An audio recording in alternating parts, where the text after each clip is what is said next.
Grabámonos. Grabando, ¿no es cierto? Buenas tardes, ¿no es cierto? Aquí estamos junto con David Urtubia y Álvaro Veraguas para comentar, ¿no es cierto? A partir de una obra que ellos editaron del Fondo del Libro, ¿no es cierto? Con el financiamiento del Fondo del Libro, que es esta que está acá, ¿no es cierto? Que se ve muy bien, así que estaba preparado para que apareciera efectivamente, ¿no? Eh, y entonces, establecer precisamente la alternativa de pensar por qué, ¿no es cierto?, una obra así para estos días, ¿no es cierto?, para estos tiempos, para este presente, ¿no? Eh, ¿Por qué los pueblos de fuego y mar, los pueblos patagónicos, ¿no es cierto?, para un Chile del siglo XXI y sobre todo también para el mundo educacional, ¿no? ¿Por qué esta memoria? ¿Por qué este fundamento, ¿no es cierto? Memoria o fundamento, ¿no? De vida que se puede extraer desde esta tradición, ¿no? Que ha quedado, ¿no? Que esa tradición se selló, lamentablemente, ¿no es cierto?, con lo que en algún momento dijimos, con una fractura, con una profunda herida, ¿no es cierto?, de una interrupción, ¿no? ¿Eh? Ya llegaremos a comentar esa herida que quedó, ¿no es cierto? Y la pregunta muchas veces es decirse en la vida, ¿no es cierto?, qué hacer con las heridas, ¿no es cierto?, qué hacer con las fracturas. ¿Mm? Si solo quedarse contemplando las fracturas o a lo mejor afirmarse en la herida misma, en la fractura misma y dirigir la mirada, ¿no es cierto?, a una cierta consideración, ¿no?, del presente, de lo actual. Como estamos hablando precisamente de este presente y el subtítulo de la obra de Pueblos de Fuego y Mar es "Y el hallazgo de Magallanes", ¿no? Así que esto nos invita para decir lo siguiente. ¿Mm?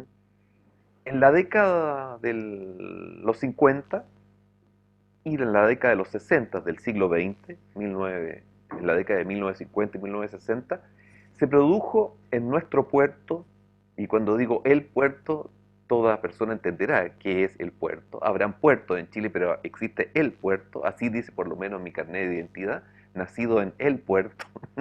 No es necesario decir otra cosa, ¿ya? Bueno, somos orgullosos, ¿no es cierto?, de nuestro territorio, de nuestra región, de nuestro equipo, el verde equipo, ¿no es cierto?, de las banderas verdes que ondean en Valparaíso. Bueno, en esa misma región, ¿no es cierto?, se originó en la década del 50, pero maduró en la década del 60, un movimiento, ¿m?, que quiso preguntarse por América. Y se empleó la misma palabra que está ocupada acá en el título de la obra, ¿no es cierto? Y el hallazgo de Magallanes, ¿no es cierto? Y este movimiento utópico, vanguardista, ¿no?, de la Católica de Valparaíso, vinculado, ¿no es cierto?, con arquitectos, escritores, poetas, filósofos, ¿m?, escultores, un movimiento que se dio en Valparaíso con algunos que viajaron de Santiago a Valparaíso y otros que eran propios de Valparaíso, ¿no?, y otros que venían desde fuera, ¿no es cierto?, algunos exiliados de España, por ejemplo, como Paco Soler, en fin, ¿no? Bueno, estoy nombrando a Godofredo Iommi, a Tata Cruz, ¿no es cierto?, a Mario Góngora, que también participó en un momento allí, ¿no?, a Paco Soler, un republicano que llegó, ¿no es cierto?, a Chile refugiado, ¿no?, junto con pintores, ¿no es cierto?, que viajaron en algún momento también en ese barco Winnipeg, ¿no? Pero también algunos argentinos como Godofredo Iommi, Claudio Girola, etcétera, ¿no? Ellos se propusieron instalaron una pregunta, ¿no es cierto?, ¿no?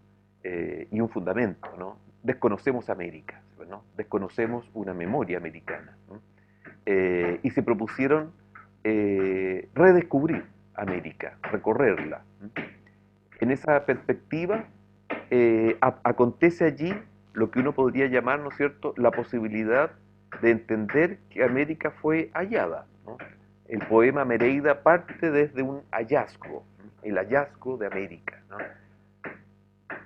Y las acciones que emprendió este grupo fueron acciones poéticas, ¿no? Descubrir el corazón de América, ¿no? Los primeros viajes que ellos hicieron en una itinerancia que ellos llaman travesía fue el Amazonas, un largo viaje que hicieron, ¿no?, desde Argentina, Uruguay, Brasil, ¿no es cierto?, y meterse al corazón del Amazonas y luego recorrer el borde de ese Amazonas en los países limítrofes al Amazonas, ¿no? en un momento bajan por la zona de Perú, Bolivia, ¿se fijan? ¿No? Y van a llegar a Chile. Godofredo Yomi va a llegar a Chile y va a quedarse en Chile porque va a conocer a Vicente García Huidobro, ¿no? Y se va a vincular, ¿no?, con este movimiento creativo que luego va a ser a Mereida. Esta es una pregunta entonces que pregunta por el suelo americano, pero también por el cielo americano. Y en verdad, en nuestra historia de América, hay también una fractura y una herida para con el mundo precolombino. El mundo europeo que llegó a América trajo, ¿no es cierto?, un cierto estilo de colonialismo, ¿no?, un cierto estilo de imposición de una religión, ¿no es cierto?, pero al mismo tiempo ciertas estructuras culturales y civilizatorias, ¿no es cierto? Pero también trajeron regalos, como dice Neruda, grandes regalos también se ven, ¿no? Neruda dice en un escrito, confieso que he vivido, que a estos conquistadores torvos, estos conquistadores airados, ¿no?, que como aparecen en la memoria, se les caían ciertas cosas de la montura, ¿no? Se les caían las palabras, dice él, ¿no? Y entonces, al final de ese texto precioso que está en Confieso que he vivido, él dice, se lo llevaron todo, nos despojaron, ¿no? Ya, se llevaron el oro, ¿no? Pero nos dejaron lo mejor, dice Neruda, ¿no? Nos dejaron sus palabras, ¿no? Dejaron caer esas palabras. Este castellano con el cual América se entiende, ¿no? Por supuesto que hay también palabras bellas indígenas, ¿no? ¿Para qué decir, ¿no es cierto?, de la poesía de Ilicura, ¿no es cierto?, que acaba de ganar el Premio Nacional de Literatura, ¿no?, en el Mapudungú, ¿no es cierto?, la poesía en el Mapudungú, ¿no? Pero también tenemos otras palabras, ¿no? El Selknam, Huéscar, ¿no?, de la zona de la Gran Patagonia, ¿no? Y entonces, la pregunta del libro es fundamental, ¿cierto? ¿Cómo en un momento restituir, reconstruir, ¿cierto? Asumir la herida, asumir la fractura, ¿no es cierto? Pero no quedarse en el llanto de la herida y la fractura, ¿no? Tener la posibilidad de abrir un territorio desde la misma herida. En un escrito que hace mucho tiempo compartimos, ¿no es cierto?, con David y Álvaro, hablábamos de ese poema precioso, ¿no?, de Leonard Cohen, ¿no?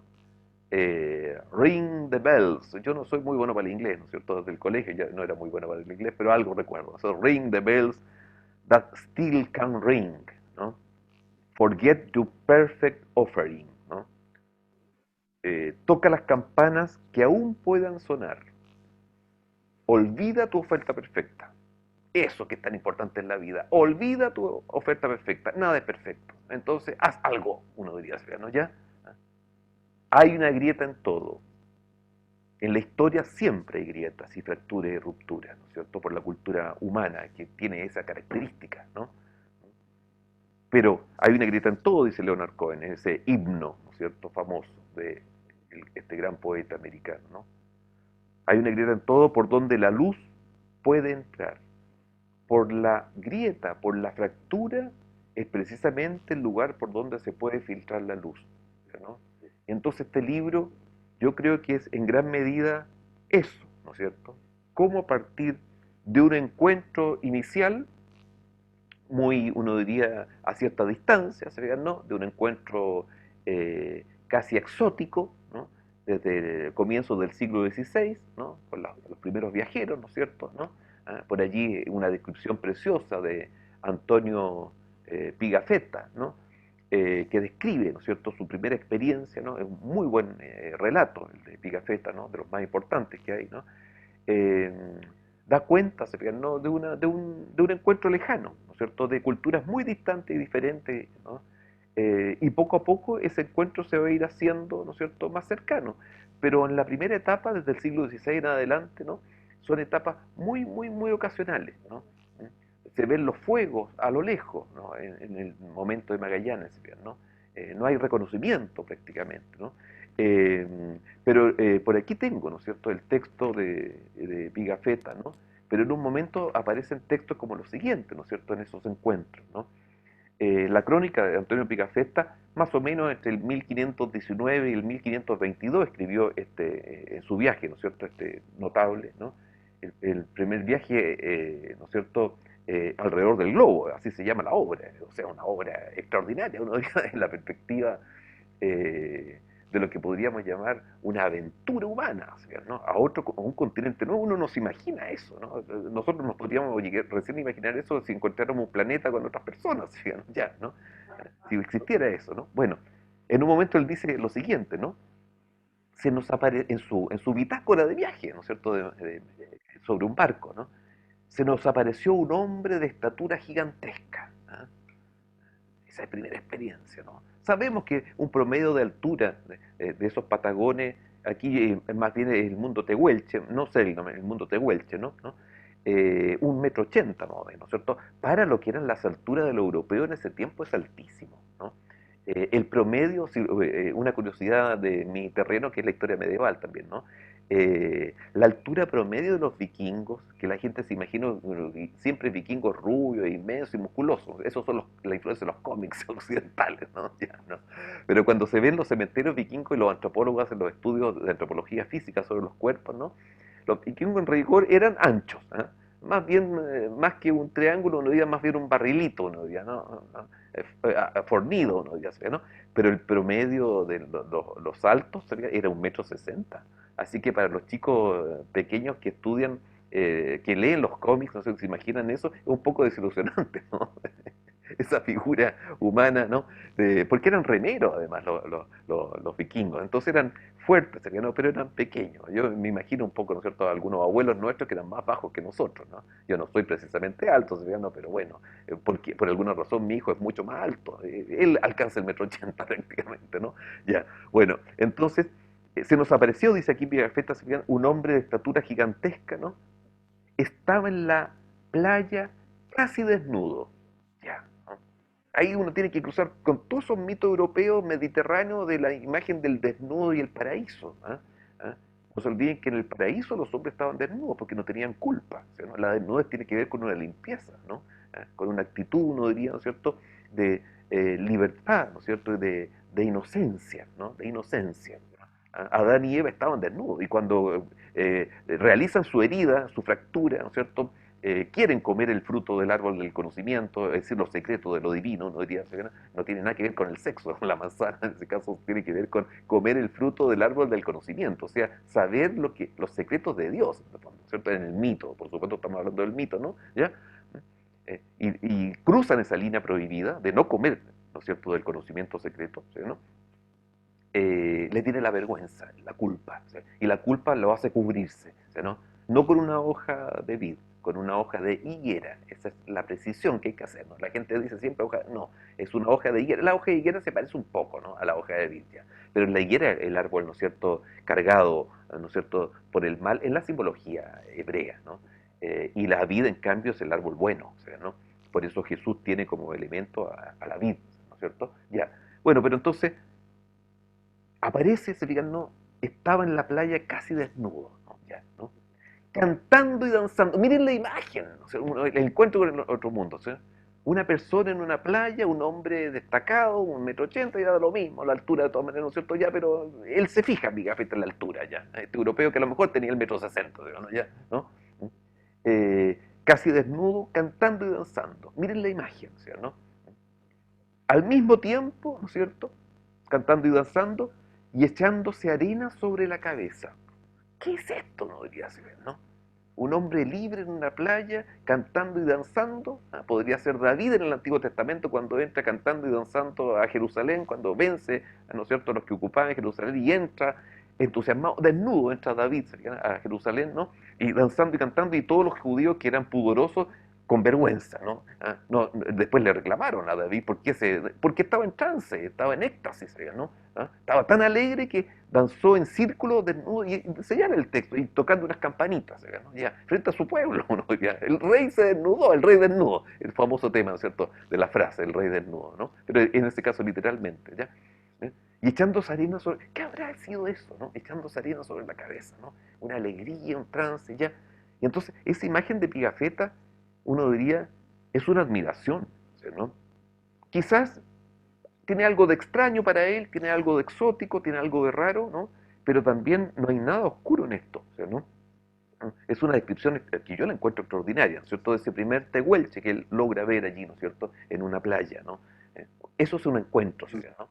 Bueno, ese encuentro, ¿no es cierto?, va a seguir luego una secuencia que no es muy densa para los primeros siglos después del descubrimiento, ¿no es cierto? Son momentos casuales así, ¿no? ¿No? Luego empieza a densificarse ese encuentro hacia el siglo XIX, ¿no? Por ejemplo, a partir de la descripción de Darwin, ¿no? El viaje de Darwin en su barco Beagle, el famoso Beagle, ¿no? Donde que Darwin, ¿no es cierto?, recorrió ese mundo. Ya entonces los relatos posteriores ya son de hombres plenamente modernos, decimonónicos del siglo XIX, ¿sí? ¿No? En donde ya hay una distancia, ¿no?, entre la civilización europea y lo que ya comienza a emplearse como palabra para el mundo americano, ¿no es cierto? Conceptos como los salvajes, ¿no?, los caníbales, ¿no?, los bárbaros. Un gran amigo, ex estudiante, ¿no?, de la universidad, del pedagógico, ¿no es cierto?, acá de Santiago, que hoy día se dedica al fenómeno y al problema del patrimonio de los museos, trabaja en el Museo Histórico Nacional, ¿no?, de la Plaza de Armas, trabajó antes en el Museo de la Memoria, ¿no?, Luis Alegría, tiene un libro precioso, ¿cierto?, sobre el patrimonio, y ha estudiado el fenómeno del patrimonio en el siglo XIX en Chile, ¿no? Y se organizó en el siglo XIX una exposición de arte colonial, ¿eh?, en la República Liberal del siglo XIX, una exposición de arte, de arte colonial, ¿no? Le llamaban el arte del coloniaje, así se llamaba, ¿cierto? Entonces intentaron en la formación del Estado chileno, del Estado-nación chileno, ¿no es cierto?, del siglo XIX, se intentó crear una exposición para recordar una colonia. En general, los hombres del Estado liberal chileno del siglo XIX eran anticoloniales del recuerdo de la colonia, ¿no es cierto?, porque se había dado la independencia, ¿no? Se había luchado contra un imperio dominante, ¿no?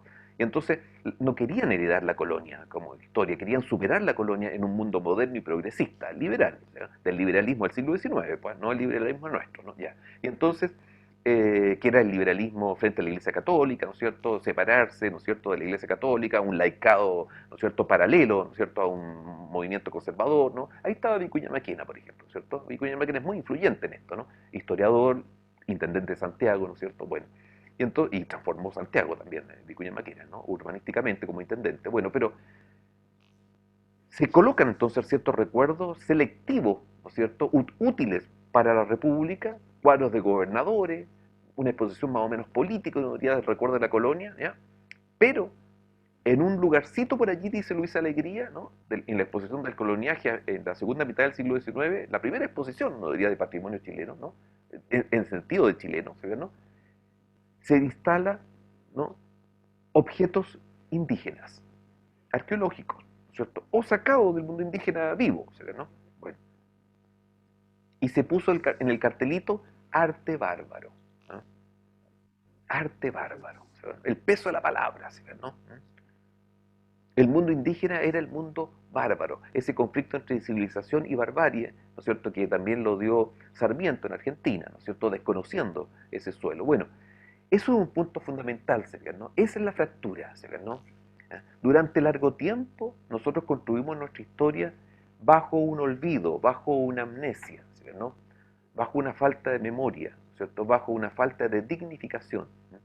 Esa falta de memoria, ¿no es cierto?, hizo que a comienzos del siglo XX esos pueblos se extinguieran no solo por las condiciones de vida a las cuales estaban sometidos, ¿no?, se le iba estrechando su territorio, ¿no?, por los estancieros del sur, ¿no?, pero al mismo tiempo no solamente fue eso, ¿no?, fue la falta de convivencia de los estancieros o de los buscadores de oro para con ellos, y fueron cazados muchos de ellos, ¿cierto?, ¿no?, con Winchester, ¿no es cierto?, con armas automáticas, ¿no?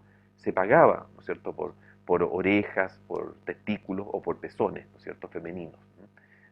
Porque no iban a arrastrar el cuerpo completo, entonces los que cazaban, y entonces llevaban los dos pezones, los dos testículos, ¿no es cierto?, las dos orejas, ¿no? Bueno, eh, eh, ¿quién se hace esta pregunta a comienzos del siglo XX? ¿No? La verdad es que hay que ser justo, ¿no es cierto?, y hay que ser verdadero con uno mismo, ¿no? Nadie de este territorio propio, nadie propio de este territorio, ¿no?, El que se hizo esta pregunta profunda fueron algunos predicadores, ¿no es cierto?, que habían recorrido la Patagonia a fines del XIX, pero hay uno de comienzo del siglo XX, ¿no?, que llegó jovencito, ¿no es cierto?, a trabajar acá a este país, desde Austria, ¿no?, que se hizo la pregunta, ¿se fijan, no?, y planteó la pregunta fundamental, ¿no?, de parte de quién está la civilización y la barbarie aquí, ¿no? ¿Está de parte de estos hombres que habitaban acá, o estos otros que sí que parecen bárbaros, que se preocupan, ¿no es cierto?, de esquilmar el territorio por buscar oro, ¿no es cierto?, o por instalar una explotación ganadera, ¿no es cierto?, ¿ah?, de ovejas en el sur, en fin, ¿no? Esa pregunta se la hizo Martín Gusinde, ¿no?, un joven intelectual y también profesor, ¿no?, que había estudiado, admiraba la naturaleza, Gusinde, así que había hecho estudios de biología y de botánica, ¿no es cierto?, en Austria, ¿no? Pero también le interesaba desde muy pequeño la etnología, es decir, el estudio de esos pueblos que habían quedado aparte de la expansión imperialista occidental, ¿no es cierto?, moderna, ¿no? Entonces, desde niño, desde muy temprano, dice la biografía de Gusinde, ¿no es cierto?, que se preocupó, ¿no es cierto?, de conducir su vida también a esa curiosidad que él tenía, ¿no es cierto?, por los pueblos más abandonados, uno diría, ¿no?, y que estaban desapareciendo también en el mundo, ¿no? Y en un momento entonces él soñaba con ir al sudeste asiático, ¿no? ¿Ah? Pero llega una oportunidad, ofrecen un puesto de profesor en el centro de una ciudad que quedaba en el fin del mundo para un austríaco, ¿no? En el Finisterrae, ¿no?, en Chile, ¿no?, en Santiago. Se pedía un profesor en el liceo alemán que quedaba en Bellavista, de la orden de ese liceo alemán se había constituido en general por el verbo divino, la orden del verbo divino, ¿no? ¿Ah? Y entonces, eh, en el año 1912, Gusinde va a ser enviado a Chile, ¿no es cierto?, para hacerse cargo, ¿no?, de hacer clases de ciencias en el Liceo Alemán de Santiago, ¿no? Y va a llegar como profesor, ¿no? Allí va a conocer a otro alemán que había fundado el pedagógico. Habían 6 alemanes que estaban en la fundación del pedagógico en el año 1889, ¿no? El doctor Jochou, ¿no?, que era el botánico y biólogo, ¿no? Luego estaba Steffen, que se preocupaba más bien uno diría de la geografía, entre otras cosas, ¿no? Estaba Rodolfo Lenz, ¿no es cierto?, lingüista, que va a hacer una gramática del Mapudungú, ¿no? Y todos estos hombres, como Gusinde, ¿sabían?, como el doctor Lenz, ¿sabían?, ¿no?, o Steffens, ¿no es cierto?, o Yoho, hay una calle entre la Plaza Ñuñoa y la calle Grecia, ¿no es cierto?, que se llama Doctor Yoho, o sea, en el recuerdo de él, al borde del pedagógico, ¿no? Todos estos hombres tenían una característica, ¿no? Eran postrománticos, uno diría, ¿no? Postrománticos significa que eran hombres que habían aprendido a respetar la cultura popular, alemana, austríaca, en fin, ¿no es cierto? Pero cuando llegaron a este país, ¿no es cierto?, traían ese sello, ¿no es cierto?, ¿no?, de mirar no solamente la cultura popular urbana, la cultura popular campesina, sino que también la cultura étnica, ¿no? Porque no eran liberales, no eran del mundo progresista, eran románticos, postrománticos, en la época del romanticismo de la primera mitad, ¿no es cierto?, del siglo XIX y el postromanticismo de la segunda mitad del siglo XIX. Entonces estaban con ese espíritu, de encontrar el espíritu de los pueblos, ¿no?, que en alemán se dice el Volkgeist, ¿no es cierto?, ¿no? Los pueblos tienen un espíritu, y ese espíritu reside en el mundo popular, en lo más arcaico está el espíritu, ¿sabías?, ¿no? Entonces, en los relatos orales, en los cuentos, ¿sabías?, ¿no?, en los mitos, ¿no? Los hermanos Grimm, a comienzos del siglo XIX, generan eso. Ellos recogieron y recolectaron cuentos, ¿no es cierto?, populares alemanes, porque ahí estaba el espíritu de Alemania. No se olviden que Alemania estaba recién empezando a despertar un nacionalismo a comienzos del siglo XIX para recién unificarse en la segunda mitad del siglo XIX. Y al comienzo de esta reunión, Álvaro hablaba de Garibaldi, ¿no? ¿Ah? Claro, Garibaldi también estuvo en la unificación italiana, ¿no? Un épico, a propósito de esta palabra que aparece en el tono, ¿cierto?, de este encuentro, ¿no?, en los comienzos, ¿no es cierto?, del hallazgo de este mundo desconocido, ¿no es cierto?, de estos pueblos de mar, ¿no es cierto?, y de fuego, ¿m?, o de fuego y mar. Garibaldi vino a América, efectivamente, ¿no? Colaboró con la República Oriental del Uruguay, ¿no? Él disponía en el Mediterráneo, ¿no es cierto?, de un barco, ¿no es cierto?, y tenía un ejército que se llamaba el Ejército de los Mil, libertadores, ¿no es cierto?, que estaban vinculados a la soberanía de los pueblos, a que los pueblos adquirieran una propia soberanía, ¿no es cierto?, en este espíritu nacionalista del siglo XIX, ¿no?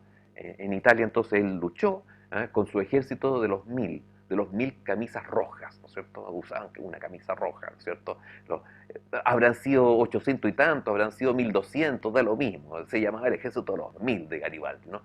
Y luego Garibaldi de Uruguay, ¿no es cierto?, va a desembarcar en Valparaíso, ¿no?, exactamente en Caleta Barca, ¿no?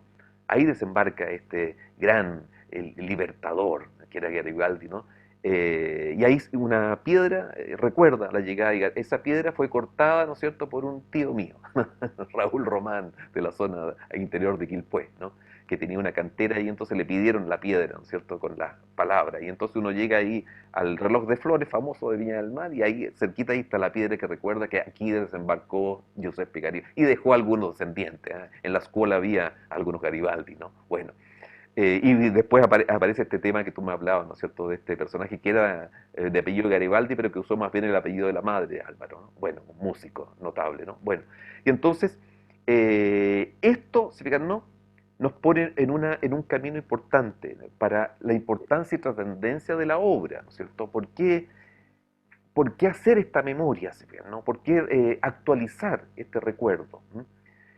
Porque está vinculado efectivamente, ¿no?, al rescate de un fundamento de vida para un tiempo histórico en donde nosotros requerimos de buscar fundamentos de vida, ¿no? En un Chile desorientado, debemos ser sinceros, pues, ¿no? Mostremos la herida, no nos hagamos los, no voy a decir la palabra, no nos hagamos los lesos, ya, mantengamos una palabra de este estilo, ¿no es cierto? Ya, ¿no? ¿Ah? O de una manera más popular, no nos hagamos los giles con la historia. Si la memoria nos va a buscar siempre, ¿no? Podemos taparla, pero va a aparecer nuevamente, tal como dice Leonard Cohen, ¿no es cierto? La luz se va a filtrar por la herida, la luz se va a filtrar por la fractura, ¿no es cierto? Entonces esa es la gracia, además, ¿no es cierto?, de la herida y la fractura, que se filtra luz por ella, hay que verlo positivamente también esto, ¿no?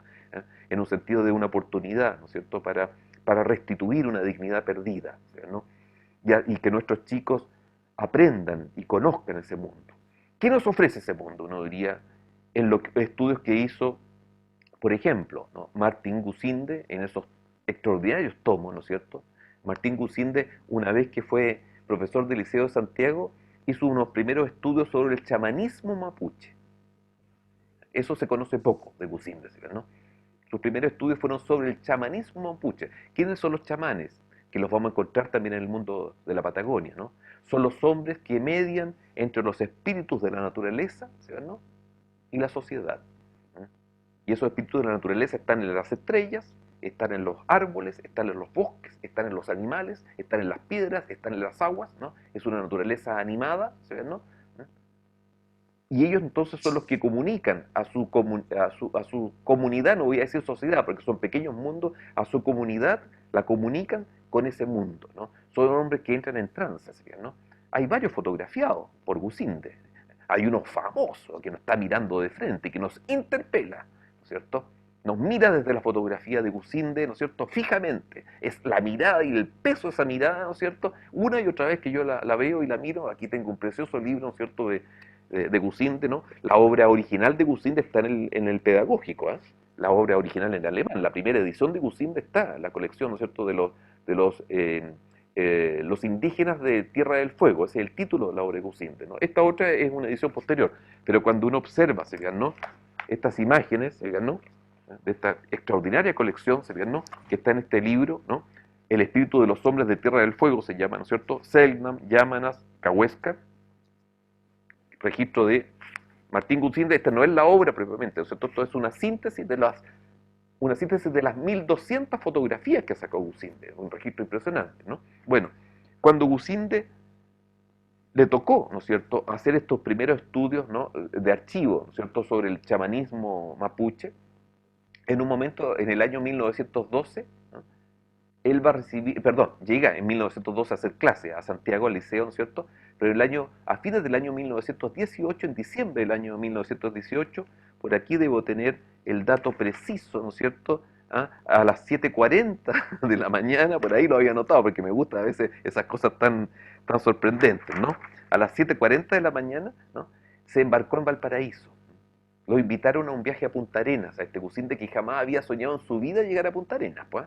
Entonces, habiendo estado durante largo tiempo en Santiago, entonces en 1912 se ganó, a 1918, ¿no es cierto? Llegamos al diciembre, ¿no? Se embarca entonces en Valparaíso a Punta Arenas, ¿no? Y sin saberlo, ¿no? Pero tenía una curiosidad por algo por allá, ¿no? ¿Ah? Va a encontrar un tesoro. Un tesoro ambiguo, ¿ah? Un tesoro ambiguo. Él esperaba encontrar a indígenas que todavía vivían como los encontró Pigafetta, ¿no? ¿Ah? Uno diría en el paraíso, ¿no es cierto?, de esos hombres. Cuando uno dice indígena, ¿no es cierto?, son los habitantes de un lugar, ¿eh? Los propios de un lugar. La palabra indígena no tiene nada de peyorativo, ¿no? Los indígenas son los propios de un lugar, ¿no? ¿Ah? Los paisanos del lugar, ¿no? Ya. Y cuando uno dice aborígenes, tampoco tiene nada de peyorativo. En latín, aborigen significa los que estaban desde el comienzo. Ab origin, ¿no? Desde el comienzo, ¿no? Así que son palabras dignas, ¿no? Pero si queremos ocupar, ¿no es cierto?, pueblos originarios hoy día, también, pero es equivalente, ¿no? Bueno, y entonces, por eso él mismo llama su obra Los Indígenas, ¿no? La palabra indígena son los que son los originarios de un lugar, ya, ¿no? Con esa dignidad, ¿no? Él los encontró ya en una etapa de crisis en el año 1918, ¿no es cierto?, y comienzo del 19, ¿no es cierto?, porque fue el viaje en diciembre, ¿no es cierto?, creo que por ahí, mediados de diciembre, ¿no es cierto?, ya. ¿Ah? Y entonces hubo un cierto desencanto de parte de Gusinde en ese hallazgo, ¿no es cierto?, de un pueblo que estaba comenzando a derrumbarse, ¿no?, por el maltrato general, ¿no es cierto?, ya. Y escribió cartas, ¿no?, en defensa de ellos. Y el Estado chileno, como muchas veces a veces sucede, se hicieron los sordos, miraron para otra parte, ¿cierto? Pero quedaron las huellas, ¿no es cierto?, de esa defensa de Gusinde, ¿no? Entonces se impresionó mucho con lo que estaba pasando, ¿sí? Y él estuvo allí 6 años, ¿no? Si consideramos, ¿no?, hasta el año 24. Van a ser 4 viajes los que él va a realizar, más o menos son viajes anuales, ¿ah? Más o menos viajes anuales serían, ¿no? Entonces, vuelve, ¿no es cierto?, vuelve, ¿no es cierto?, a estar, ¿no es cierto?, se ganó la confianza de esas personas que estaban allí, los Selknam sobre todo, se ganó, los fotografió, grabó su música en los primeros registros fonográficos que habían en la década de comienzo del 20, porque estuvo entonces entero, uno diría, en años completos, entre 1819 y 1919 y 1924, ¿no? Bueno, entonces era un aparato con cuerdas, ¿no?, y un cilindro de cera que grababa analógicamente la vibración sonora de las voces, ¿no es cierto?, y algunos instrumentos, ¿no?, ya. ¿Ah? Y lo traducía entonces en un movimiento vibratorio que quedaba grabado en este cilindro que iba girando, es decir, como un vinilo, pero tubular, ¿no? Entonces, ahí bajaba o subía, no sé, ¿no es cierto?, esa aguja, ¿no es cierto?, grabando, ¿no? Eso está presente, eso quedó, el registro, las fotografías quedaron, las 1200 fotografías, ¿no? Y entonces, allí, lo que uno visualiza, ¿no es cierto?, en la experiencia de Gusinde, es una admiración, ¿no? Lo que él hace, tanto en la fotografía como en su esfuerzo, es más bien, como dicen algunos textos, lo que él hace es una reconstrucción. El mundo lo idealiza, ¿no es cierto? Él trata de ver en esos rostros, con cierta tristeza y melancolía, uno diría, de un mundo que se está perdiendo, él trata de ver el pasado originario, ¿no? Por lo tanto, no es, la fotografía no habla de un mundo extraordinario, pero en rigor, ¿no es cierto?, es una fotografía casi posada. Y hay que reconocer eso, ¿no? Porque él trató de mostrar la mejor parte de eso que le parecía, ¿no? Para poder defenderlo, además, ¿no? No es una falsificación, no. Es una reconstrucción, ¿no es cierto? Imaginar al indígena en buen estado, uno diría, cuando encontró en general indígenas que ya estaban agobiados, ¿no?, en esa situación. Entonces, es un esfuerzo humano extraordinario, ¿no?, el de Gusinde, ¿no? Y entonces, Gusinde nos va a permitir precisamente ese cruce, ¿no es cierto? Ese cruce a llegar a algo a lo cual quiero llegar en este momento, ¿no? ¿Qué nos enseñan, ¿no es cierto?, a través de Gusinde o a través del precioso escrito, ¿no es cierto?, de la Anne Chapman en la década del 60, reciente, ¿sí?, ¿no?, o la famosa Anne Chapman, ¿no es cierto?, ¿no?, vinculada con Levi Strauss, ¿no es cierto?, en Francia, ¿no es cierto?, y con otros sabios importantes, ¿no? La Anne Chapman también hizo un trabajo importante de terreno, ¿no? ya en una etapa muy ulterior y muy desgastada, ¿no es cierto? Ya vamos a dirigirnos a la Anchapa, pero la primera pregunta, ¿no es cierto? ¿Por qué la obra de Gusinde o la obra de Anne Chapman y todos los intelectuales que se han movido hoy día, ¿no es cierto?, alrededor de esta resignificación del mundo de la Patagonia, ¿no?, puede ser importante para nuestros niños, para nuestros jóvenes, para nuestros adultos y para nuestros viejos, ¿no es cierto? Porque este libro y esta obra de David y de Álvaro, ¿no es cierto?, no es una obra solamente para jóvenes, ¿no? Esto es para todo ser humano. Es como decir, ¿no es cierto?, que Tolkien escribía cuentos para niños. No es verdad eso, o sea, ¿no? Escribía para seres humanos, ¿no? ¿Ah? Entonces, son obras para cualquier persona que le interese y conmoverse, ¿no es cierto?, con ese mundo reconstruido también, ¿no?, con los diseños de David, ¿no?, y con el efecto tecnológico, ¿no es cierto?, ¿cómo se dice, David? ¿Tercera dimensión o cuarta dimensión? Ya es tercera dimensión, en tres dimensiones, ¿no es cierto? Sí, de tres dimensiones, Tres como en dimensiones. realidad aumentada. Realidad aumentada, ¿no es cierto? Ya. Entonces, hay una dimensión también que asombra, ¿sí? ¿No?, para los niños que van a ver este libro y las exposiciones que han organizado Álvaro Veragua y David Ortubia, ¿no? Pero, pero yo diría, ¿cuál es el corazón de por qué cuando uno lee a Agustín y a Chapman, qué es lo que a uno le impresiona de estos personajes que recogen esta memoria y esta identidad? ¿Por qué? ¿Por qué los Selknam, por qué los Yamanas, ¿no es cierto?, por qué los Cahuéscar, en fin, ¿no es cierto?, por qué los Tehuelches, ¿no es cierto?, para el Chile del siglo XXI. Esa es una pregunta importante, ¿no?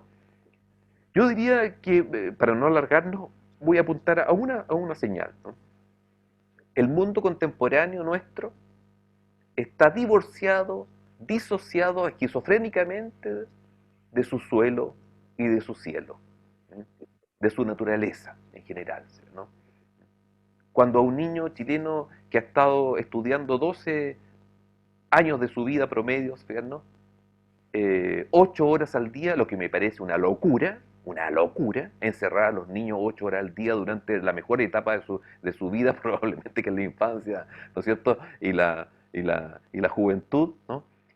Los colegios son guarderías prácticamente en Chile, lo que es una locura, porque los niños se aburren en los colegios, ¿no? No todos los colegios de Chile son bellos, la menor parte de los colegios son bellos, los colegios más bellos tienen ciertos recursos que lo hacen bello, ¿no es cierto? Ya, colegios construidos al borde de una montaña, lo que uno quiera, en fin, ¿no? Es distinto a los colegios que uno realmente conoce, grises, ¿no es cierto?, con esa vocación de Chile de encementarlo todo porque parece que les molestara la tierra, como que la tierra es sucia, ¿eh?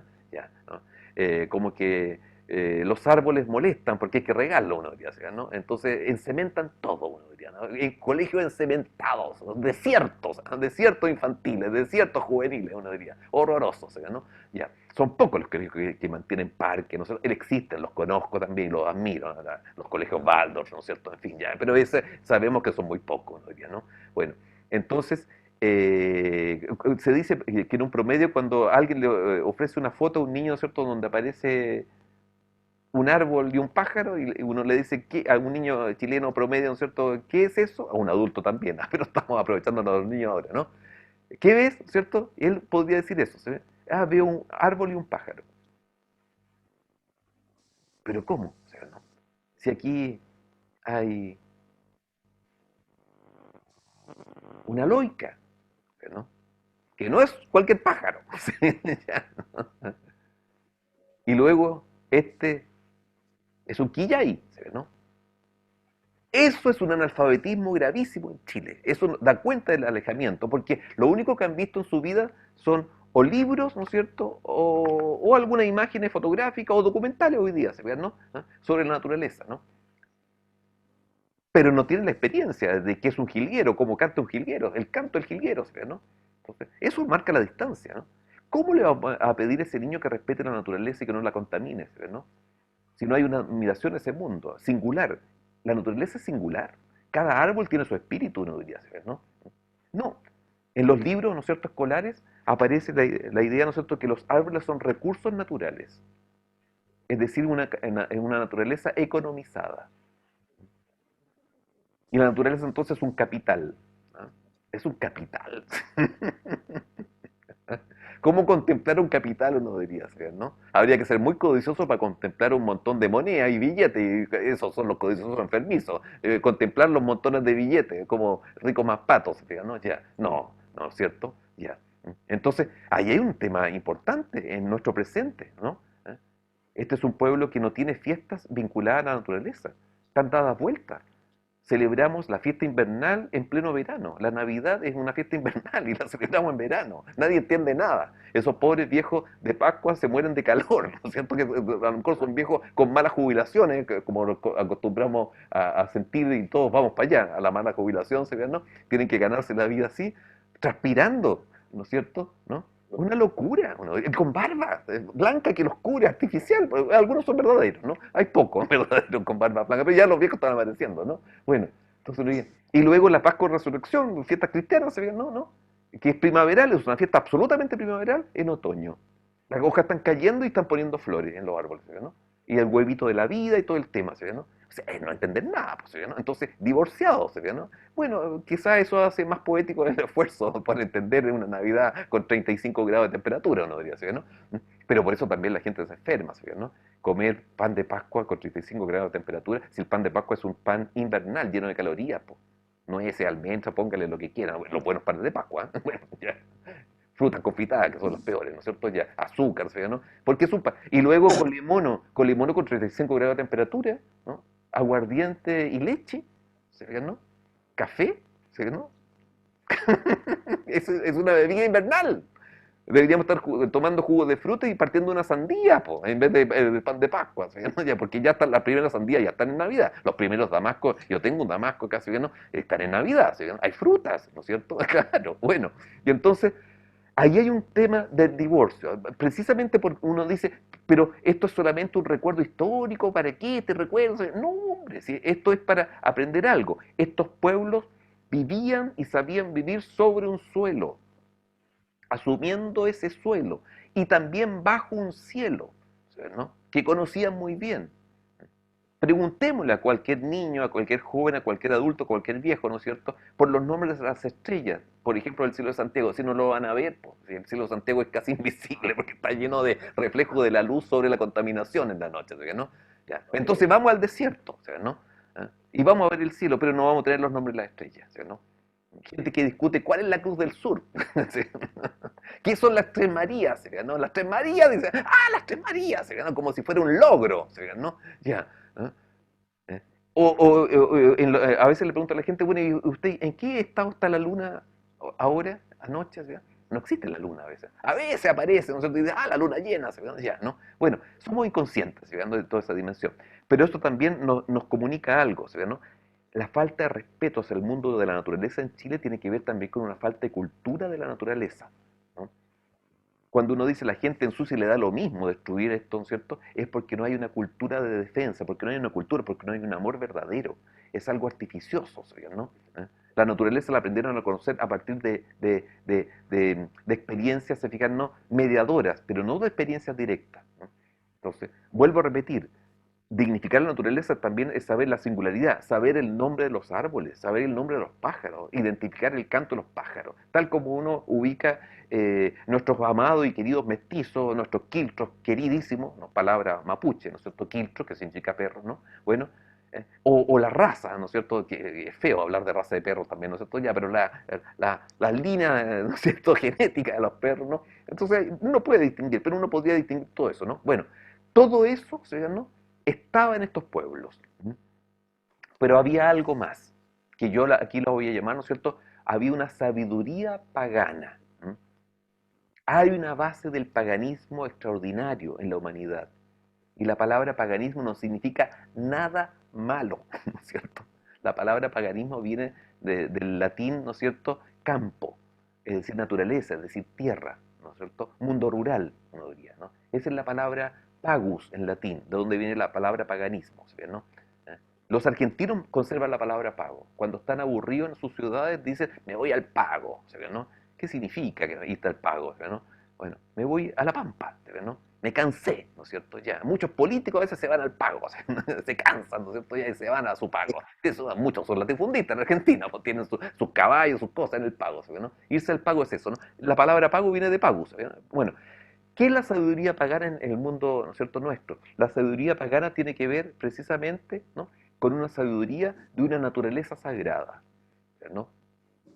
que no significa ser una religión de esto, para nada una religión, una naturaleza que tenía una existencia per se. Había espíritus que habitaban esa naturaleza, ¿sí, no? Había una dignidad del mundo, ¿sí? Para amarlo y cuidarlo, ¿sí, no? Un equilibrio con ese mundo, ¿sí? Una armonía con ese mundo, ¿no? En pueblos nómades, ¿no es cierto?, terrestres, pero también recolectores, y también recolectores no solamente de frutos, ¿no es cierto?, sino que también recolectores, o de semillas, recolectores también de frutos del mar, como se dice, o sea, de mariscos, ya, ¿no? Los Selknam eran cazadores, pero en los momentos de escasez también hacían recolección, ¿no es cierto?, de semillas, de frutos, ¿no es cierto?, y de frutos del mar, como se dice, ¿no? Bueno, los cahuéscar, nómades, ¿no es cierto?, cazadores nómades. Los cahuéscar, nómades del mar, ¿se ve, no? La mujer cahuéscar, ¿no es cierto?, es la, como también aparece en el texto, ¿no es cierto?, también es la que tiene permitido entrar a la mar, como también en el puerto se decía, ¿sí, no? Los marinos dicen la mar, porque es femenina la mar, ¿sí, no? Nosotros decimos el mar, lo masculinizamos, ¿sí, ya. Pero la mar, el agua siempre ha sido femenina, ¿no? Es fecunda, es femenina, ¿sí, no? Y entonces son las mujeres cahuéscar las que tienen el permiso para entrar a las entrañas de la madre mar, ¿sí, no? Y son los hombres los que esperan arriba, ¿sí, no? La recolección de los frutos del mar, del útero marino, ¿sí, no? Es bello diseño ahí, ¿cierto? Recogiendo desde el útero de la madre, pidiéndole permiso a esta especie de sacerdotisa femenina, ¿sí, no? Que pueden ir, tal como los mineros entran y tenían prohibido que entraran mujeres a la mina, entonces la mina era masculina, era el útero de la madre tierra, ¿no es cierto? Pero bajo el sacerdote masculino, no diría, que tenía el permiso de sacarle, ¿no es cierto?, los frutos, los minerales, ¿no es cierto?, a la tierra, ¿sí, no? Y entonces se decía que no tiene que entrar una mujer, ¿no es cierto?, porque la mina se pone celosa y puede venir, ¿no es cierto?, una explosión, un derrumbe en la mina, entonces había todo un... Bueno, ¿por qué les digo esto, ¿sí, no? El mito, uno diría, patriarcal, masculino de los mineros, el mito femenino, ¿no es cierto?, matriarcal de las mujeres cahuéscas, ¿no? Matriarcalismo, patriarcalismo. Porque ese matriarcalismo, ese patriarcalismo, ¿no es cierto?, estaba también en el conflicto festivo, en la rivalidad festiva de los Selknam, ¿no es cierto? La famosa fiesta del Jaén, ¿no es cierto?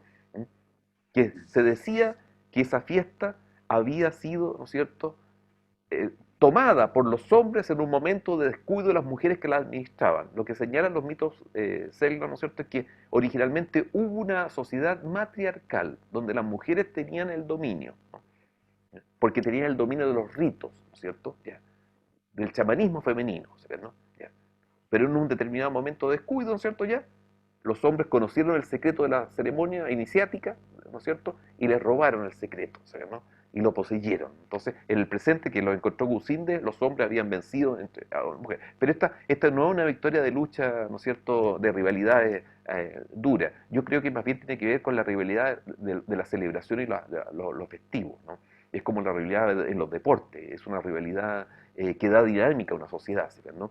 No hay que pensar en este caso una lucha de sexo, literalmente, ¿sí, no? Ya, ¿no? Entonces, ese turno, ¿no?, ese cuidar, porque las otras nos pueden sacar, ¿no es cierto? Es como robarse la pelota, ¿sí, no? Ya, y ir hacia adelante, y quitarle la pelota al otro, ¿sí, no? Ya, eso tiene algo muy de lúdico en los rituales, ¿no? Y entonces, eh, ese mundo de la sabiduría pagana, ¿no es cierto?, es necesario como memoria y como dignidad de estos pueblos que han desaparecido, ¿no es cierto?, ¿no?, de nuestra dimensión por nuestra falta de protección y cuidado, uno diría, nuestra falta de cuidado sobre todo, ¿no?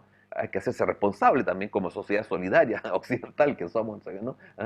Yo no soy precisamente un admirador del Estado para nada, no soy estatista, ¿no es cierto?, ¿no?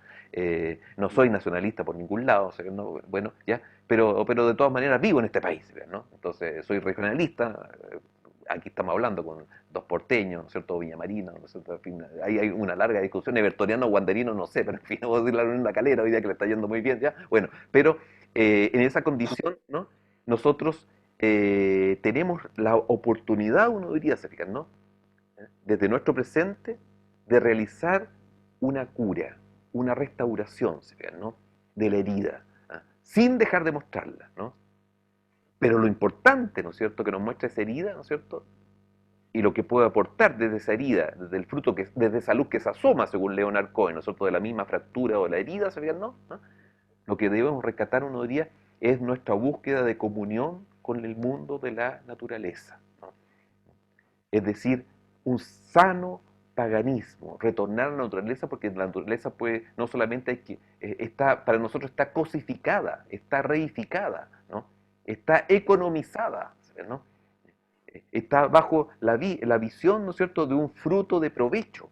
Por eso les decía, recursos, ¿no es cierto?, naturales, capital, ¿no es cierto?, de la naturaleza, ¿no? Pero no solamente así en nuestro mundo.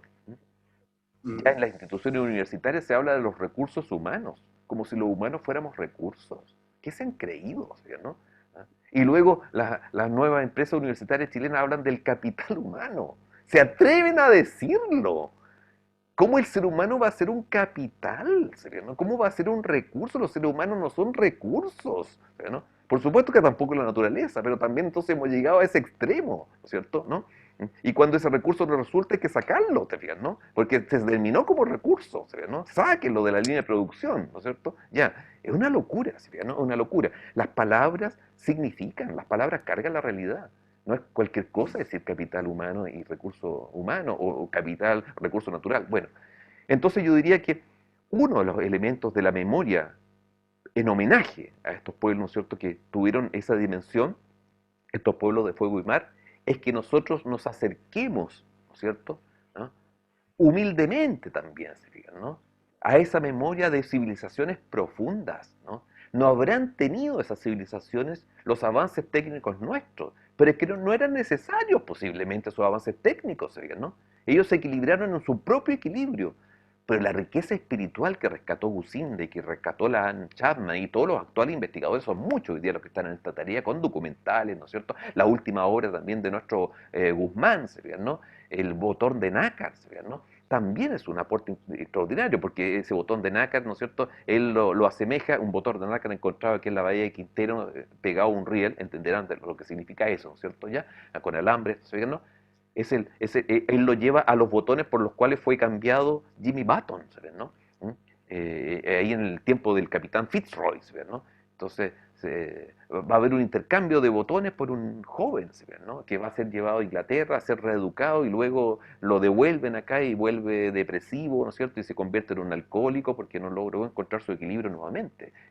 La historia de Jimmy Button también da para una película completa y una tremenda película, ¿sabes? ¿No? Esa tragedia de Jimmy Button, ¿no? Bueno, y entonces vuelvo a eso, ¿se fijan, no? Yo creo que el mensaje fundamental, ¿no es cierto?, que está en este libro es que no solo los niños, no solo los jóvenes, no solamente los adultos, también los viejos, ¿no es cierto?, en general, ¿no es cierto?, este país tiene que volver a reencontrarse con su suelo y con sus cielos, ¿se fijan, no? En esta modernidad, ¿no es cierto?, si no vamos a volver, ¿no es cierto?, a esa etapa, ¿no? No tiene sentido, ¿no? Pero hay que convivir. Y una manera de convivir es darle vida a la naturaleza, no solamente como cosa, sino habitar la naturaleza, ¿no es cierto?, como un ser viviente, ¿no? No vamos a hacer una religión de la naturaleza, sería horroroso hacer una religión de la naturaleza, pero sí respetar a los seres animados de esa naturaleza, ¿no? Cada vez nos damos cuenta que lo más cercano que tenemos por aquí está durmiendo, ¿no es cierto? Salió hace poco y ladró, pero bueno, mi perro, ¿no es cierto? Son brillantes e inteligentes los animales, ¿no? Los animales no son cualquier cosa, no solamente nuestros perros, ¿no? Nuestros pájaros sobrevivientes de Santiago que vienen a visitar mi jardín aquí, ¿no es cierto?, que es bastante boscoso, ¿no? Bueno, es un jardín salvaje, debo decirlo, ¿no? Crece libre, ¿no es cierto? Ya.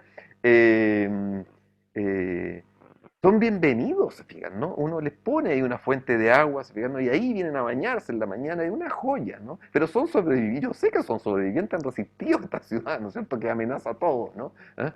Eh, y entonces, una vez nos tocó criar a uno que se había caído de un nido, ¿no? Eh, un zorzal, ¿no es cierto? Los zorzales son bellos, ¿no? Todos los pájaros son bellos, ¿eh? Entonces, en un momento se cayó y daba bote, pero estaba en el jardín, no salía a la calle. Entonces dijimos, ¿qué hacemos? ¿No? Y entonces lo protegimos para que pasara la noche, lo metimos en una casita, ¿no es cierto? Ya, para que no se escapara, porque los gatos, ustedes saben, ¿no es cierto? Afortunadamente mi perro mantiene a cierta distancia los gatos, que son también animales respetables, por supuesto, ¿no? Pero hay que saber, ¿no es cierto?, los instintos, ¿no? Bueno, y entonces en la mañana siguiente no sabíamos qué hacer, hasta que lo dejamos ahí y vimos llegar a su madre, ¿se fijan, no? Fue mi cabro chico tenía en ese tiempo unos 7 años, 6 años, ¿no? Fue extraordinario. Entre las cortinas y mirábamos, ¿se fijan, no? El secreto, ¿no?, de ese mundo, ¿no? La madre llegaba al jardín con algo en su piquito, había recogido un gusanito, ¿sí? ¿No? Como lo hacen los zorzales, ¿sí? ¿No? ¿Ah? Y le daba la comida, ¿sí? ¿No? Y ahí estuvo yo creo unos 4 o 5 días, ¿no? Hasta que empezó a aletear, ¿sí? ¿No? Porque ya cayó más o menos grandecito, a punto, bueno, de hecho aleteó yo creo y cayó y no tenía todavía la fuerza, así que le quedaba la última etapa del aprendizaje, ¿no? Hasta que voló. Y siempre con mi hijo decíamos, en un tiempo lo reconocíamos, ¿eh? Uno siempre tiene una mirada así que reconoce, ¿no? Volvía al mismo jardín donde había nacido, ¿no? En buenos recuerdos, decíamos, ¿no? Y a veces cuando, debe haber muerto ya, ¿eh? Pero a veces cuando aparece, Simón, que ahora tiene 13 años, me dice, debe ser él, ¿no? No, imposible que vivan tantos años, bueno, pero ese recuerdo, bueno, esa comunión, ¿no? Está en la riqueza cultural de estos pueblos telúricos, ¿no? De estos pueblos chamánicos, ¿no?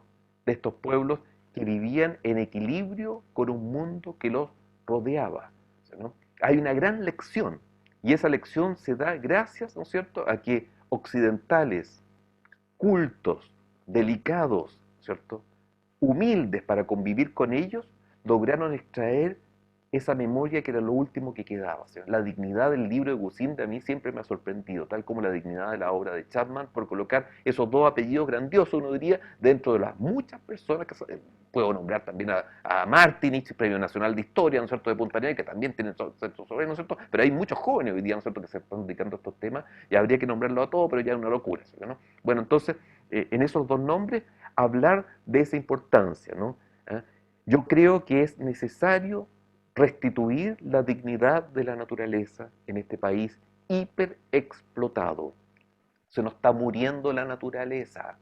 Las forestales están matando el suelo agrícola de Chile, ¿no? Las forestales no son bosques, ¿no? Son desiertos verdes, absorben mucha agua y bajo los árboles de las forestales, ¿no es cierto?, no crece nada, no hay sotobosque. Si no hay sotobosque, no hay animales, pues, porque los animales se alimentan normalmente del sotobosque, ¿sí? ¿No? Entonces es grave, ¿no? Un buen bosque permite, un buen bosque protege las plantas pequeñas, ¿no? Las acoge. Los bosques son generosos, ¿no? Hay libros tan importantes hoy día escritos por mucha gente alemana e italiana que están escribiendo sobre la sabiduría de los árboles, ¿no? Que los árboles se comunican, ¿no es cierto?, por las raíces, ¿no? Y son botánicos, pues, estamos hablando de científicos, no de magos, no chamanes. Los chamanes son muy sabios, ¿eh? Bueno, pero estamos hablando de científicos actuales, ¿no? ¿Eh? Hay libros joyas, ¿no es cierto? ¿Eh? Por ejemplo, árboles que crecen, ¿se fijan? ¿No? ¿No? Y luego, cuando aparece un renuevo, ¿no?, le hacen sombra al renuevo. Uno diría, hay que darle luz. No, hay una sabiduría ahí. Porque lo mejor que le puede suceder a un árbol es crecer lentamente. Lo mejor, miren la sabiduría de la naturaleza, lo mejor que le puede pasar a un árbol es que los árboles que crecen más lentamente tienen una más larga vida, ¿no?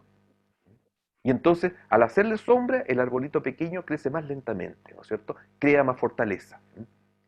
¿Cuál sería la enseñanza para nuestro sistema educativo? Que a los niños no hay que apurarlos.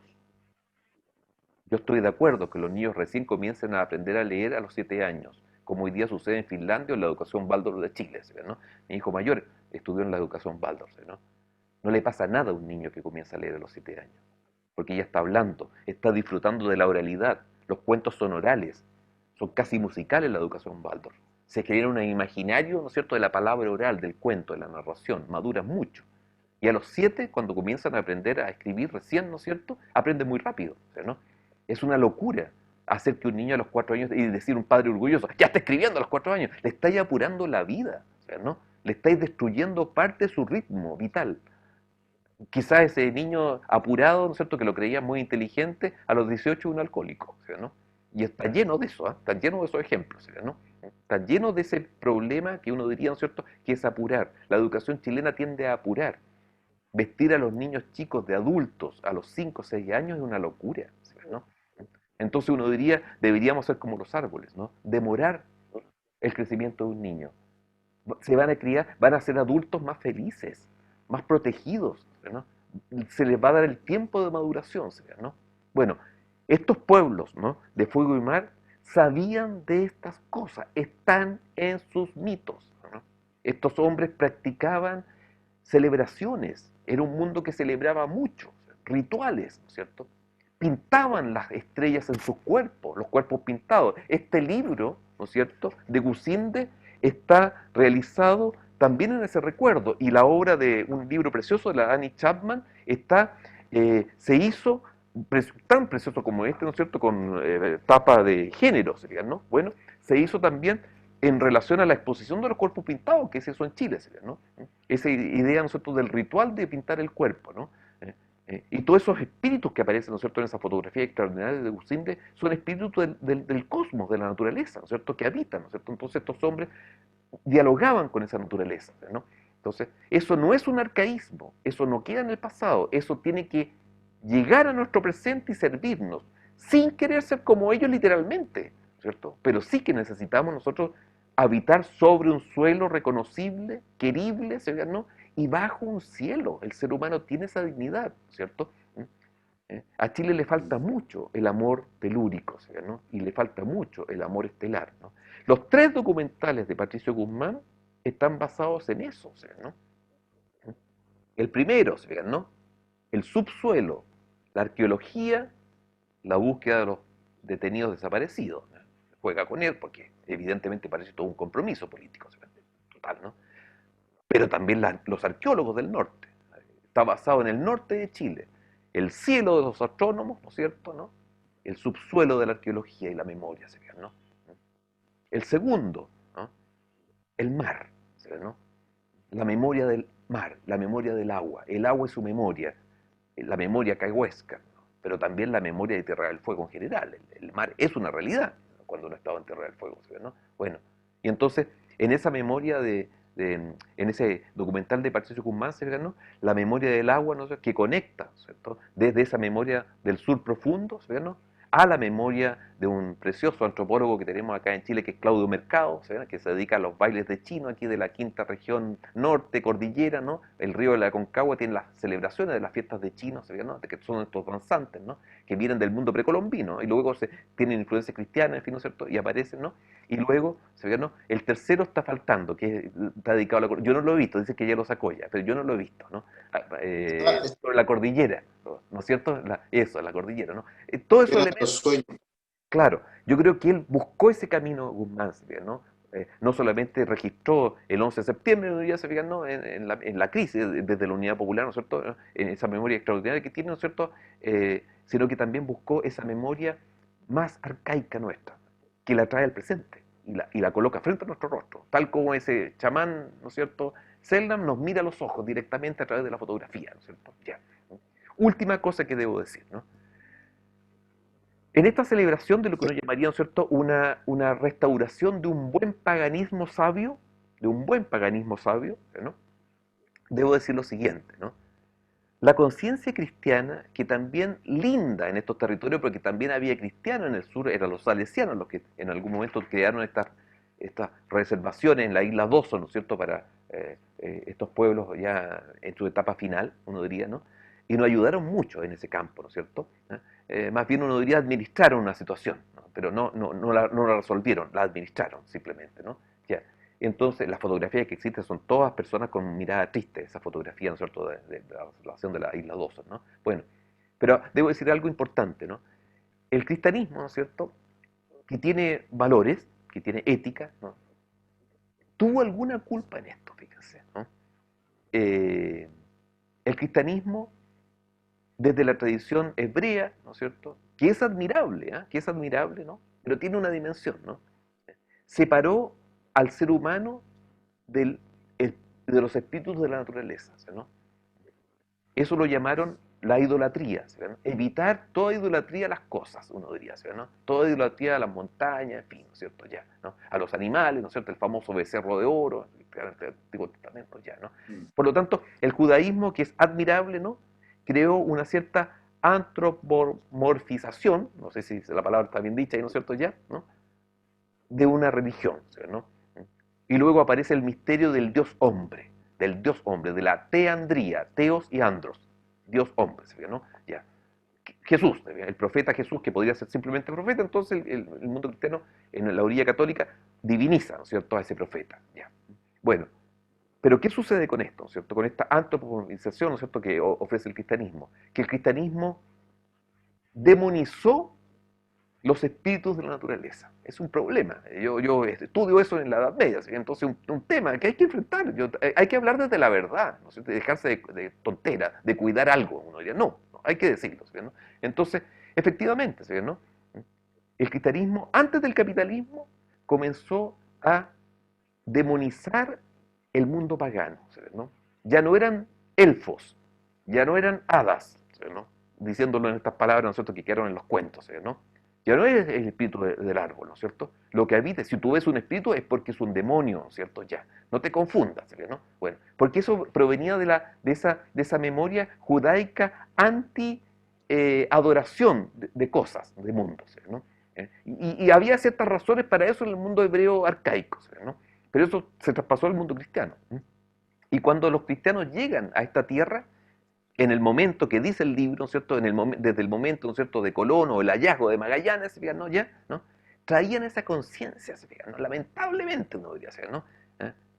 Podrían haber traído mucho más desarrollada la conciencia franciscana, porque San Francisco, dentro del mismo mundo cristiano, intentó restituir, ¿no es cierto?, la comunión con la naturaleza en el mundo cristiano, ¿no? Es el esfuerzo, por eso San Francisco, ¿no es cierto?, y el lobo, ¿no?, de Gubbio, San Francisco hablándole a los pájaros, todo eso influyó, ¿no?, para que hoy día San Francisco esté instalado, ¿no es cierto?, en el ecologismo incluso, ya, ¿no?, en nuestro mundo, ¿no?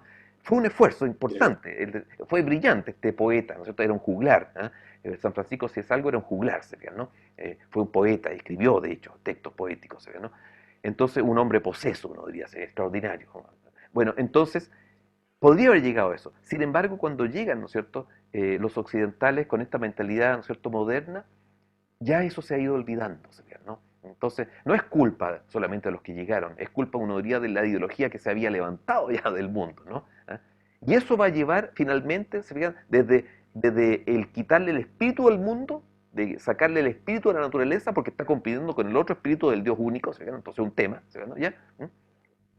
Miren lo que sucede, ¿no es cierto? Ese espíritu, ¿no?, se demoniza inicialmente, ¿no es cierto?, en una primera etapa, y luego termina cosificándose, ¿no?, en el capitalismo, ¿no es cierto?, propiamente, ¿no es cierto? La naturaleza se convierte en cosa, todo es cosa, los animales son cosas, no tienen alma, qué sé yo, ¿no es cierto? Ya, en fin, ya, la explotación del mundo natural, ya, ¿no? Llegamos a esa etapa, uno diría, más tardía. Pero vuelvo a repetir, también hay que ver esa dimensión, ¿se fijan, no? Que detrás de cada hombre, ¿no es cierto?, que viajó a estas tierras, venía esa conciencia, ¿se fijan, no?, del temor a la ceremonia natural, del temor a los ritos de la naturaleza, ¿se fijan, no? Y eso nos alejó también de la naturaleza. Entonces uno tiene que volver también a restituir un equilibrio, ¿no?, frente a esa situación. Vuelvo a repetir finalmente, entonces, lo que aparece aquí efectivamente, ¿se fijan, no?, es esa posibilidad de reflexión sobre los fundamentos de una naturaleza en vistas al lenguaje que quedó registrado, ¿no es cierto?, en una memoria digna, como los estudiosos que lo hicieron, ¿se fijan, no?, de un pueblo que hoy día nos es urgente. No solamente esto es una curiosidad de un pasado, hoy día es urgente, ¿no? Porque no hay que leerlo entonces como un anticuario esto, hay que leerlo como una relación presente, ¿no? Requerimos de esa memoria que quedó porque requerimos restituir, porque estamos en condiciones de un mundo que está en el barranco prácticamente, ¿no? Hay que asumir esa condición, ¿no?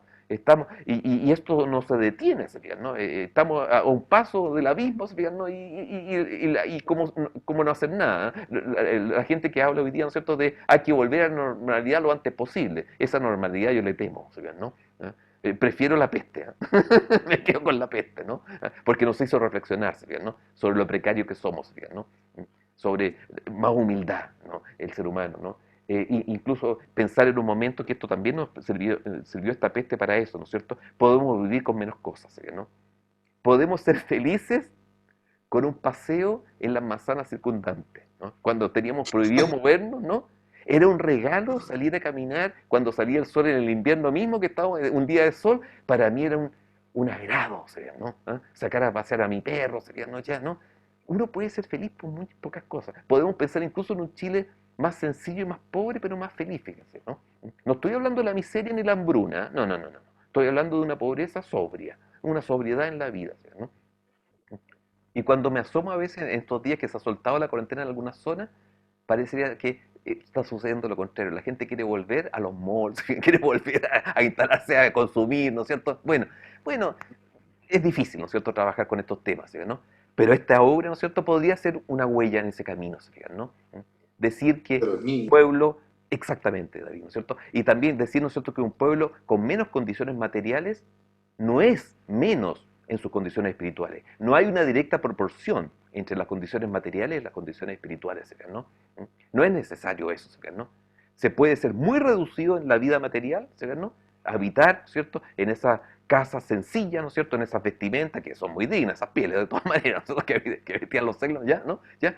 Pero uno diría, pero entonces la suerte del hombre no se juega solamente en eso, ¿no? Se juega en su mundo ritual, en su mundo, en su comunidad, ¿no es cierto? Cuando se es comunitario, cuando se es solidario con el otro, ¿no? En algunos momentos que están en apuro algunos Seldam, ¿no es cierto?, se sabe, ¿no?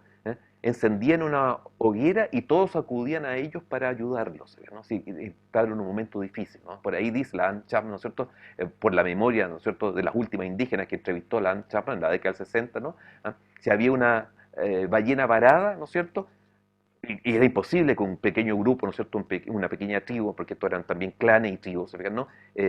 Pudiese asumir ese animal, llamaban a los otros para que aportaran, porque la ballena ya estaba muerta, entonces uno diría, ¿para qué?, ¿no es cierto?, dejar que se abandonara allí. Podía servir esa ballena, ¿no es cierto?, en buenas condiciones para ellos, en todo, en los huesos, ¿no es cierto?, en la grasa, en el alimento también. Bueno, entonces había una solidaridad muy importante, ¿no?, que relatan estas últimas mujeres, ¿no?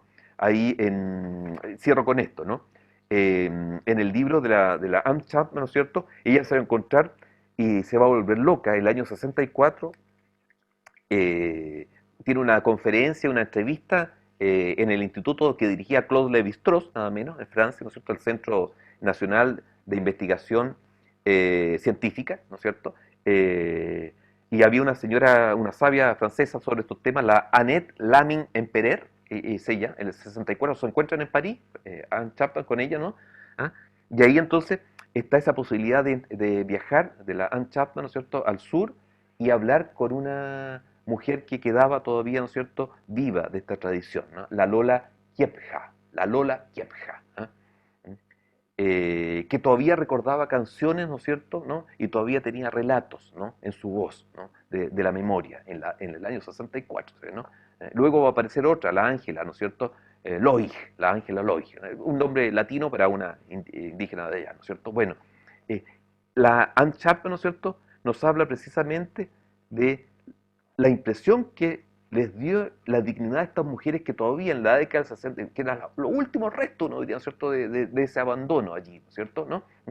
Lo importante que fue que ellas comunicaran esa memoria ritual y ceremonial en la vida, ¿no? Y cierro con esto. Partimos con Amereida, ¿no es cierto?, en Valparaíso, el proyecto de este arquitecto precioso que hasta hoy día dura en la ciudad abierta de Ritoque, ¿no?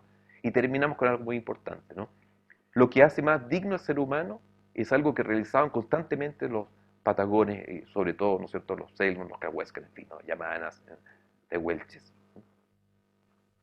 Hacer de la vida poesía, ¿no? Yo creo que ese es el nivel más alto de una vida. Y para hacer poesía no hay que tener tantas cosas, ¿no? Hacer actos poéticos, como decía Godoy Osmi. Hacer rituales en la vida. Celebrar la vida. Constantemente celebrar la vida, ¿no? Como dice el poeta Rilke, ¿sabían? Celebrar, porque eso es lo que es. A eso venimos a la vida, a celebrar. Y se celebra solidariamente con la creación, ¿no?, con la naturaleza, ¿no? Deberíamos restituir un calendario nuevo a la fiesta nuestra, ¿no?, de este territorio, ¿no? deberíamos Celebrar la hacer Navidad, efectivamente. ¿Quiénes celebran el solsticio de invierno como original, uno diría? Bueno, los mapuches saben, pues, lo que tú ibas a decir, David, seguramente, ¿no? Exactamente, ¿no? Que los mapuches, ¿cuándo celebran, ¿no es cierto?, el año nuevo? En junio, pues, ¿no? junio. Donde está la fiesta del verano, ¿no es cierto?, cristiana, San Juan, ¿no es cierto? Ya. Entonces, la noche de San Juan, se fijan, ¿no?, es la noche del año nuevo mapuche, ¿se fijan, no? Porque efectivamente el año nuevo tiene que ver con el solsticio invernal, cuando un sol muere y un sol comienza a vivir de nuevo, ¿se fijan, no? En cambio, en Navidad nuestra, el 24 de diciembre, ese sol comienza a caer, o sea, ha crecido, crecido, crecido, ¿no es cierto?, hasta llegar uno diría, a su centro en el verano, ¿se fijan, no? Y comienza a decaer. No puede ser año nuevo un sol que decae, no tiene consistencia analógica, ¿no es cierto? ¿Ah? La poesía puede seguir existiendo en nuestras navidades, ¿ah? De acuerdo, ¿no? Pero sería mucho mejor sincronizarla con el estado natural, ¿no? ¿Ah? Porque la Navidad también llama a un cierto retiro, ¿ah? A una cierta vida, ¿no es cierto?, de cobijo, ¿ah? En el hogar, las lucecitas, ¿no? Ya, ¿no? Es un tema, ¿no es cierto?, De- restituir eso.